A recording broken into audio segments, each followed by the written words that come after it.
नमस्कार, प्रणाम, जोहार, जय हिंद।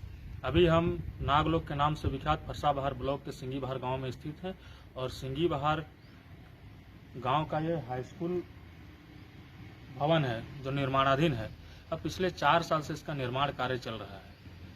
यह हाई स्कूल भवन 2 मंजिला इमारत बनना था, लेकिन 4 साल बीत जाने के बाद भी इसके पहले तल का ही ढलाई हो पाया है।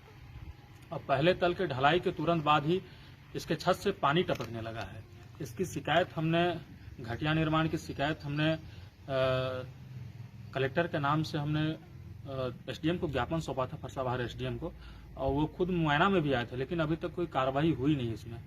और 2 बार हमने इस संबंध में वहाँ ज्ञापन दिया था और अभी 1 मई को हम कलेक्टर जसपुर को ज्ञापन सौंपे हैं कि जो यहाँ के इंजीनियर हैं, एसडीओ हैं, इनको तत्काल निलंबित किया जाए, इनके ऊपर कार्रवाई हो और जो ठेकेदार उसको ब्लैकलिस्टेड किया जाए और जो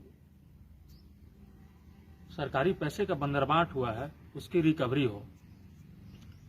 और ये अल्टीमेटम 7 दिनों का दिया गया है। अगर 7 दिन के अंदर कार्रवाई नहीं होती है तो भारतीय जनता युवा मोर्चा और यहाँ के ग्रामीण चक्का जाम करके आंदोलन करेंगे और तब भी कार्रवाई नहीं होती तो एक बड़ा जन आंदोलन का रूप लेगा।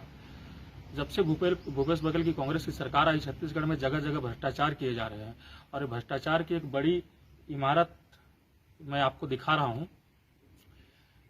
ये भवन जब बन के तैयार हुआ उसके पहले बारिश में ही यहाँ के छत से पानी टपकने लगा और जिसकी सीलिंग है वो पपड़ी बनकर छत से गिरने लगे। और अब आप अंदर जाकर देखेंगे तो लगेगा ही नहीं कि ये कोई नया भवन बन रहा है। आपको लगेगा ही कि ये हड़प्पा और मोहनजोदड़ो की जो खुदाई है उसमें से कोई मकान निकला है। भूपेश बघेल की सरकार और यहाँ के स्थानीय विधायक जो अपने आप को इंजीनियर विधायक कहते हैं, पूरे 90 विधानसभा के एकमात्र इंजीनियर विधायक, उनके निगरानी में काम हो रहा है, उनके कार्यकाल में ये काम हो रहा है। तो कितना घटिया निर्माण हो रहा है आप इसका अंदाजा नहीं लगा सकते।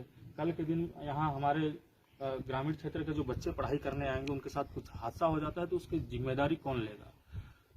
मैं शासन और प्रशासन को अवगत कराना चाहता हूँ कि जो यहाँ के एसडीओ हैं, इंजीनियर हैं, उन पर तत्काल कार्रवाई हो, ठेकेदार को ब्लैकलिस्टेड किया जाए, उनके ऊपर एफआईआर हो और जो सरकारी पैसे का इन्होंने बंदरबाट किया है उसका रिकवरी किया जाए।